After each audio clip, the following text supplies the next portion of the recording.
did not place. 40 pounds lost. I fucking hate this sport. These are the words of Iain Valliere, the same athlete once branded the thinking man's bodybuilder, who just 3 years earlier was touted as the sport's future and stood on the Mr. Olympia stage with everything the industry says you need: wealth, elite coaching, even bodybuilding royalty in his corner. But the Ohio collapse. How Iain Valliere went from future to failure isn't about a dramatic injury or a devastating loss. It's about what happens when the smartest guy in the room realizes the system is rigged against the truth, and what it actually costs to walk away before the house burns down. How did inevitability become collapse, and why was seeing it coming the loneliest burden of all? Long before his name became a cautionary tale, Iain Valliere stood apart for reasons that had nothing to do with muscle. Unlike most of his rivals, he could afford to lose. By his late 20s, Iain was already earning more from property deals and construction ventures in Ontario than from any contest check or supplement contract. Prize money was a bonus, not a lifeline. Sponsorships came and went, but they never held his tongue. On podcasts, he'd say it outright: "If someone cuts my contract, it won't change my life." In a sport where most pros bite their tongues to keep the checks coming, that kind of independence is almost unheard of. His training base was just as rare. At Tamir Barakat's Ohio facility, the floor was crowded with Olympia hopefuls, but few had Iain's freedom to train on their own terms. The gym's reputation as a prep sanctuary drew in the sport's best, yet Iain's presence came with a different weight. He didn't need to chase every dollar or please every sponsor. He could focus on what worked, ignore what didn't, and speak his mind without fear of being blacklisted. That financial cushion brought respect, but it also raised expectations. When you have every resource, world-class coaching from Chris Aceto, access to the best equipment, and a last name that opens doors, there's nowhere to hide if things go wrong. For most, the grind is about survival. For Iain, it was about living up to the idea that, with everything in place, failure wasn't just unlikely, it was unthinkable. In August 2019, Iain Valliere walked out of the Tampa Pro with the Champions Medal, beating a field packed with veterans and hungry newcomers. That win didn't just put him on the Olympia stage, it announced him as a real contender. 8 months later, at the 2020 Arnold Classic, he took third place behind only William Bonac and Dexter Jackson. The next stop was the Olympia, where he weighed in at 290 pounds and finished 7th in the world. For a 29-year-old, it was a statement. The ceiling hadn't even been touched. Every detail of his prep was calculated. Under Chris Aceto's guidance, his physique sharpened with each show. Fuller muscle bellies, tighter conditioning, and a stage presence that grew with every pose. His name started popping up in predictions. Iain Valliere will be Mr. Olympia within 3 years. The hype wasn't just media spin. In a sport where most pros peak in their mid-30s, Iain looked ahead of schedule. But even as the victories stacked up, something else crept in. On podcast mics, he'd slip in lines that sounded less like bravado and more like warning shots. He'd talk about the math of damage, the reality that every pound gained came with a cost. While others boasted about pushing through pain, Iain's honesty set him apart. "I'm not brave enough to be as stupid as I need to be to win." It was the kind of candor that made fans listen twice. The numbers were climbing, but so was the sense that winning at this level demanded more than just muscle. The 2021 Olympia should have been a victory lap. Instead, Iain Valliere walked off stage in 9th place, a full 2 spots lower than the year before. The numbers told the story. Scorecards showed a clear gap between Iain and the frontrunners, a contrast to the razor-thin margins of his breakout season. His physique, once defined by granite fullness and crisp lines, now showed signs of wear.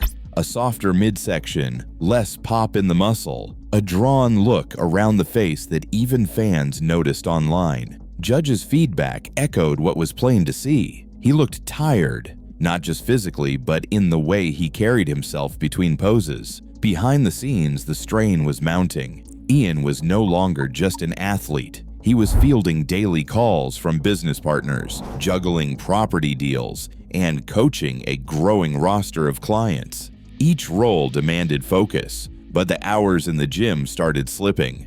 In interviews after the contest, he didn't sugarcoat it. "I was exhausted. My body didn't respond the way it used to." For the first time, Iain's reputation for relentless improvement was in question. Fans who once predicted a top 5 finish now debated whether he'd peaked. The Ohio facility, once a sanctuary, became a reminder that even the best setup can't shield you from burnout. The pressure to deliver on every front, athlete, coach, businessman, left little room for recovery.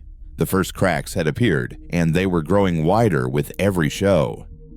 Nick Walker's name began rising in bodybuilding circles just as Iain Valliere's own momentum faltered. While Iain's stage presence faded, Walker, his client, surged through the ranks, collecting wins and headlines that once seemed reserved for his coach. Each contest prep brought new evidence of the reversal. Iain's weight would swing by more than 50 pounds between shows, leaving him alternately gaunt and bloated, never able to recapture the steady progression that defined his early career. On social media, he posted about skipping events at the last minute, citing exhaustion or unexplained illness. Fans speculated, but Iain offered the truth himself. The pressure was no longer just physical. He described days where the anxiety was so bad he couldn't force down meals, and nights spent debating whether to even step on stage again.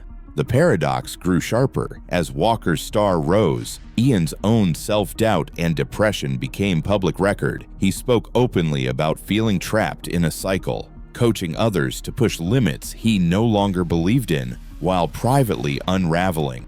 The comments on his posts reflected the confusion. Some praised his honesty, others called him negative, even defeatist.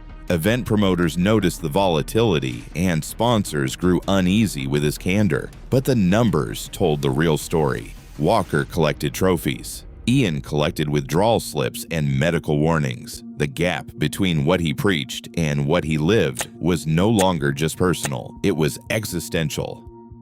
Blood work became the new judge. In podcast after podcast, Iain described his lab results with the same bluntness he brought to the stage. Kidney stress, flagged by doctors, and numbers that made even seasoned pros wince. By his early 30s, he was taking blood pressure medication just to keep going, a quiet admission that the risks had stopped being theoretical. He talked about throwing up after nearly every meal during prep, unable to keep food down but still forcing himself to try. The numbers didn't just threaten placings, they threatened years of his life. For most, these details stay private. Iain made them public, laying out the cost of chasing size and condition at the sport's highest level. Each test result, each pill, became a reminder that the body will always collect its debt, no matter how much muscle is stacked on top. Coaching success brought its own kind of torment.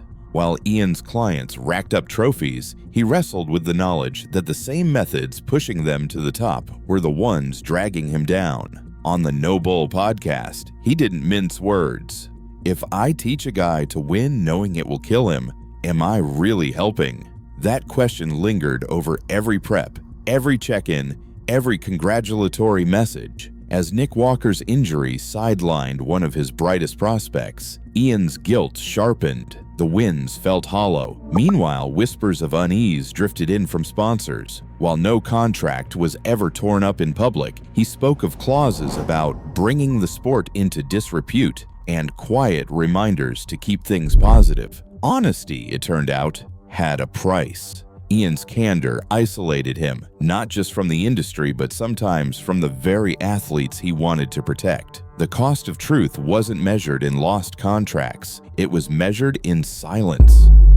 In 2020, Iain Valliere stood 7th at Mr. Olympia, weighing 290 pounds and coached by Chris Aceto, with every resource seemingly in place. 3 years later, he failed to place in the top 15, citing kidney stress, blood pressure medication at age 32, and public struggles with depression and anxiety. The documentary confirms Iain's decline was not caused by financial pressure or lack of support, but by the cumulative toll of health risks he openly detailed in interviews and podcasts. While Iain disclosed his own medical interventions and described the ethical conflict of coaching others, no public records confirm sponsor backlash or specific lab results beyond his own statements. Questions remain about how much the industry can change or whether honesty will ever be rewarded in this sport. Today, Iain coaches, competes occasionally,